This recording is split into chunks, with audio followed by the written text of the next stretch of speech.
everybody, and welcome to this week's edition of Sports Night. I'm your host, Kyle Berger. Joining me on today's show is the head coach of the North Penn football team, Mike Pettin. Thanks for joining us, Coach. This season we'll take a look at pretty much a success for you guys. 9-3, you got into the District 1 playoffs. In a nutshell, how would you assess this season? Well, I think it was a successful year for us. I'm glad we were able to end up on a positive note on Thanksgiving Day. But this team accomplished some things. First of all, we were first ever North Penn team to make it to the district playoffs. And second of all, we tied a school record for wins in a season with 9. I believe the 83 and the 85 teams also won 9 games. So those are real positive things. The games that we lost, were tough games, but we did lose to a team that twice, CB West, that might end up being the eventual state champion, and we also lost to Norristown, who was the other District 1 Quad A finalist. So there's certainly nothing for us to hang our heads about for this season. Now, another good point on the season for you guys was the senior leadership. You didn't have that many seniors on the team, but the crop that you had really led you guys, namely Martin Leonard and Dave Koslow. Sure, of 90 kids, we only had, I would say, 11 or 12 seniors. But we did get a great leadership effort from those kids, particularly Martin Leonard, Dave Koslow, Corey Jackson, Evan Fitzpatrick. Those guys made great contributions for us, not only on the field but off the field, keeping the young guys motivated, because we were a very young team, and I think it really starts at the top. Okay, we're going to go into the Lansdale Catholic game now. You couldn't ask for a better finish to a season. I mean, right down to the wire, and really your kids gave your all that game. Well, unfortunately, we didn't play well early on, and it had to come down to the end, and we were fortunate that we executed and we made a play late in the game. But I give Lansdale Catholic a ton of credit. They showed up ready to play, and they really took it to us for almost the balance of the game. And it was we figured going in it was going to be a close game. And like I had said in the paper, I joked with the seniors that I really wanted their game to be a memorable one. I think maybe they misunderstood me. I mean, it was really a crazy way to end the game, and it was unfortunate. It was in such an emotional game that it had to have such a heartbreaking end for them. For their season, but it was just a thrilling end to our season to pull it out like that. Yeah, well, when the game got started off, and we're going to see here a 64-yard run by Joe Talese, people were starting to think blowout right away. And here you go, Coach. Was this play called in the huddle, or was that by Joe at the line? No, that's a play that was called in the huddle. We lined up in a formation that we normally run high key to the outside with, and I think we caught them with an inside stunt with their defensive tackles, and that made the hole a little bigger. And Joe's got the type of speed when he gets in the secondary, he can take it all the way.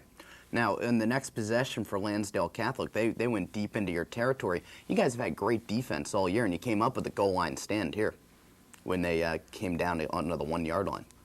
Yeah, unfortunately, we kind of bent a lot there, didn't break, and we were fortunate to get out of it without giving up any points, and we were able to make some adjustments. At halftime, and I think it helped us out in the second half, in slowing down their attack. I mean, defensively is really what kept this game what really kept us, in the game. Unfortunately, we gave up the drive late, but other than that, I thought we played pretty solid defense. But then again, on the next possession for Lansdale Catholic, you had a bit of a defensive breakdown on that one play. It looked like Lansdale Catholic came out with a quick count, and they caught your defense on one side of the field, and you had nobody on Herman here at the wide receiver. What happened here?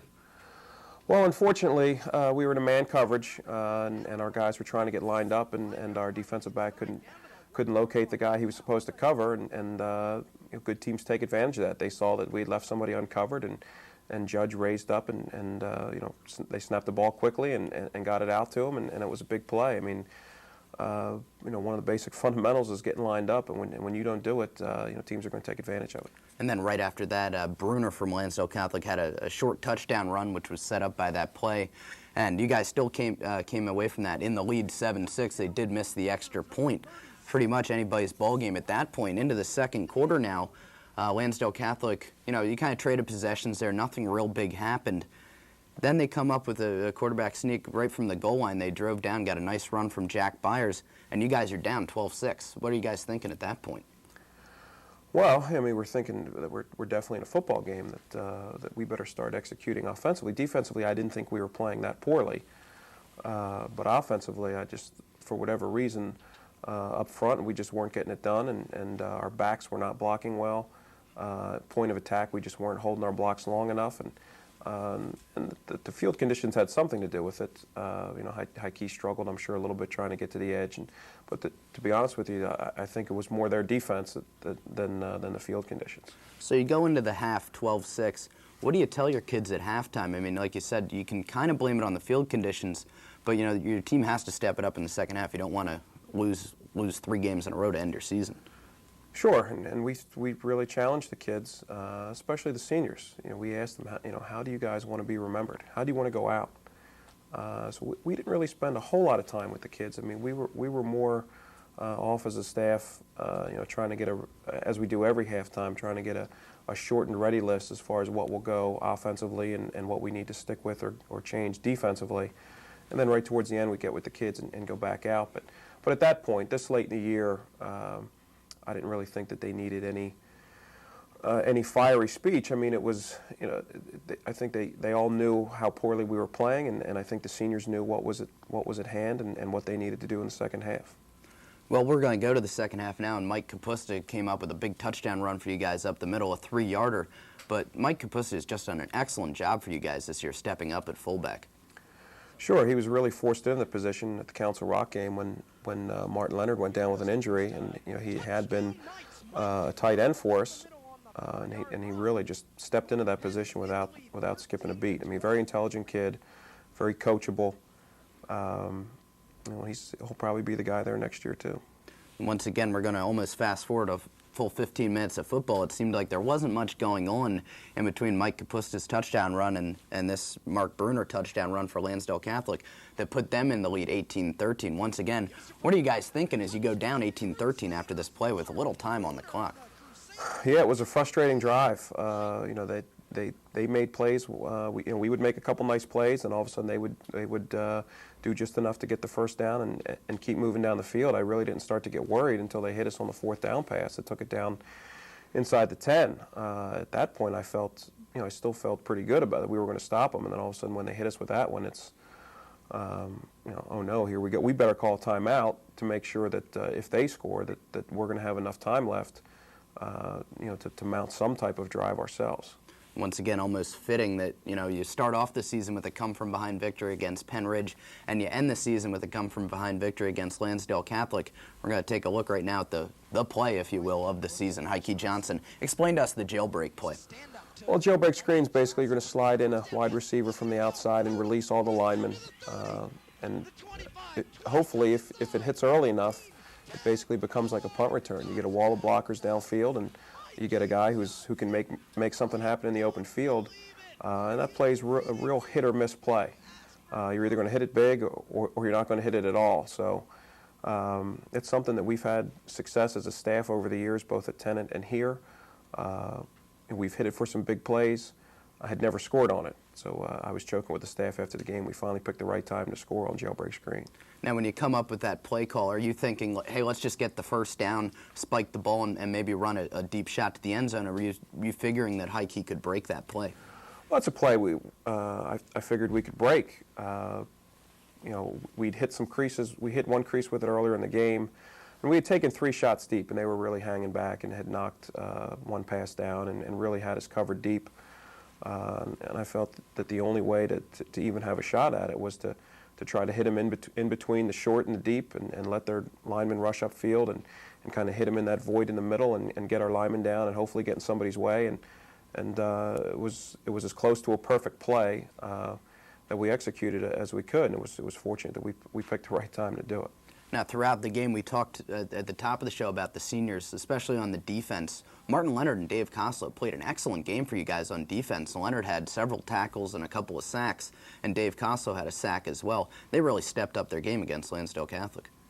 Sure, and what we saw from Martin the last 2 games is what we really missed from him, the games that he was out and injured, and it was just great to see that such a high-quality kid like Martin have a chance to come back and be able to go out on a real positive note with a win, and not only just a win, but playing well.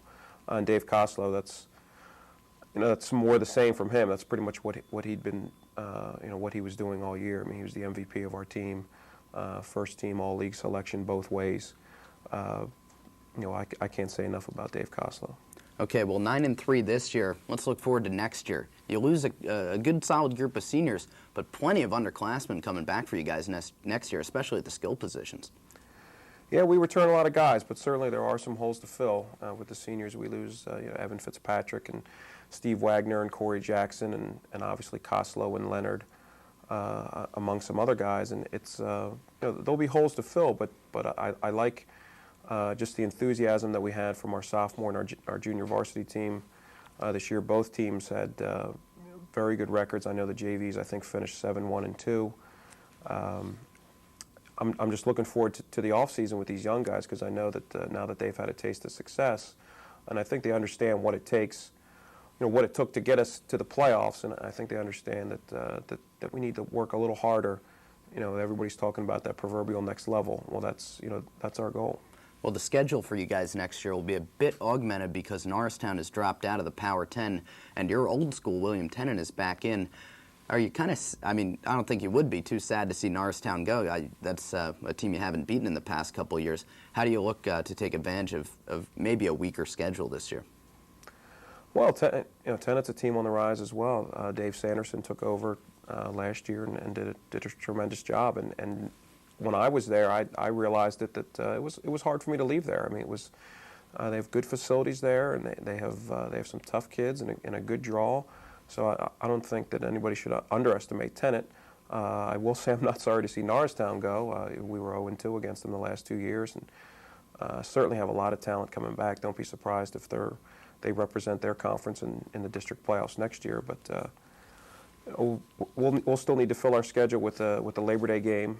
We're kind of shopping around for one of those right now, and we finish up the year with a big game right before the playoffs are supposed to start with Central Bucks West. So we're looking forward to an interesting year.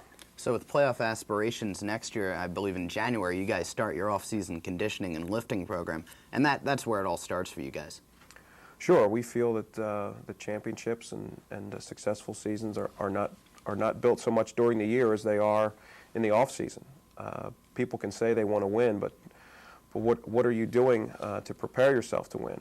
So we preach to our kids while other schools, their kids are out at the beach or doing whatever after school, riding around in their cars or at the mall, that we're in the weight room working out 3 times a week, and we'll also do conditioning and plyometric workouts, and hopefully to gain an advantage. Well, obviously that paid off for you guys this year, as evidenced by your 9-3 record, and best of luck to you next season. Thank you. Okay, thanks for being on our show, Coach, and that's it for this edition of Sports Night for the entire North Penn television crew. I'm Kyle Berger, and I'll see you at the game.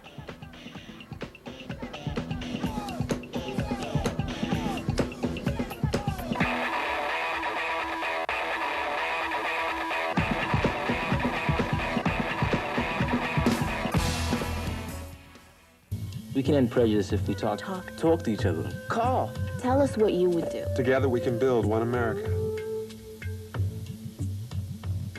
Go for a mouthful, go for the fun. Go for cake! Cakes for everyone. Just one snack is what it takes. And it's Gopher cakes. Open wide, stuff your face. There's always room for more Gopher cakes. Empty the box, then reload. Eat those Gopher cakes till you explode. Exercised lately? Till you explode.